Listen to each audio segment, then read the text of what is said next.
What's up, guys? Today I'm going to talk a little bit about direct forearm training. So this isn't something that I include in a lot of programs, but it's something that I'll include in certain situations. It's something that I've been doing personally because of wrist surgery, to get size and strength back, people that have grip issues, things like that. And obviously as a physique competitor, we can do things like use straps and stuff. So you shouldn't impede a movement, the progress of the main movement just because your wrist or wrist strength or hand strength or forearm strength is not good.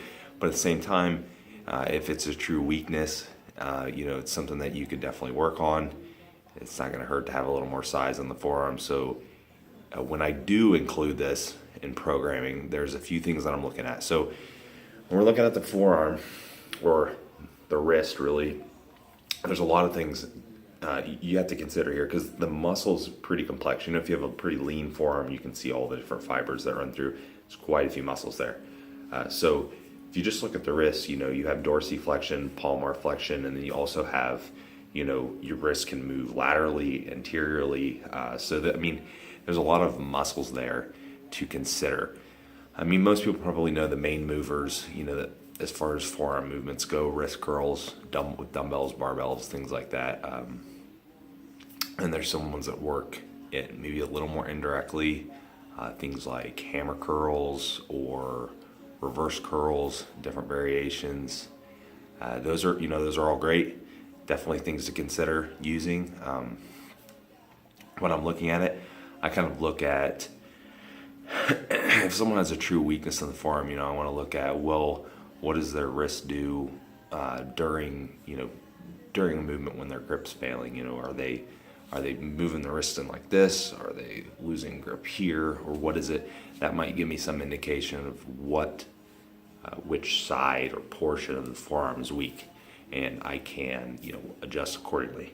But for the most part, if it's just complete forearm, there's four main things I want to do. I want to do the dorsiflexion, I want to do the palmar flexion, and I want to do maybe some side-to-side movement of some kind. Some main things I like to use for example, my routine right now is I like to start with some reverse curls with cables.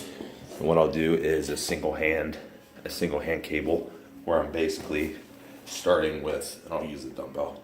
I'm basically starting with this, then I go wrist bent and curl. So the muscle's already engaged when I start the movement, and you'd be surprised how much of a difference that makes. So that's kind of how I do that movement, and I do really like that movement, and I actually feel it on pretty much all portions of my forearm. So I'll include that movement in there, and then I typically include some basic heavy dumbbell. I like dumbbells. Basic heavy dumbbell wrist curls with a neutral grip. So hands like this, just at my sides, basically curling up best I can. And what I'll do oftentimes is basically go to failure with a heavy weight and then just do like a hold. Like, holding the weights like you're gonna do a farmer's walk, just heavy weight in your hand, hold there, and it'll definitely burn it out, help with the grip strength, and kind of replicate that fatigue grip situation that you would get on something like deadlifts or something, so you're getting that feel as well. And then I may go into some forearm supported dorsiflexion. So I like to use a preacher curl pad and just put my wrists on the pad and then basically hands out front and do the curls like that. Let dumbbell come down, touch the pad all the way up and flex. And I'll typically do both hands together like that. So I tend to get, great forearm workout that way. I might include some behind the back wrist curls, or reverse wrist curls. And the only other thing that I really put into programming is I like the finger curls, is what I call them. And that's basically with the dumbbell, where I roll it down to the fingers and then roll it all the way up and flex. And that's actually an awesome movement. And that works really well. So you're gonna hit a lot of wrist extensors and flexors and little muscles in there that you might not otherwise hit when you do the finger rolls or finger curls like that. I don't do a ton with the side-to-side lateral or anterior movement.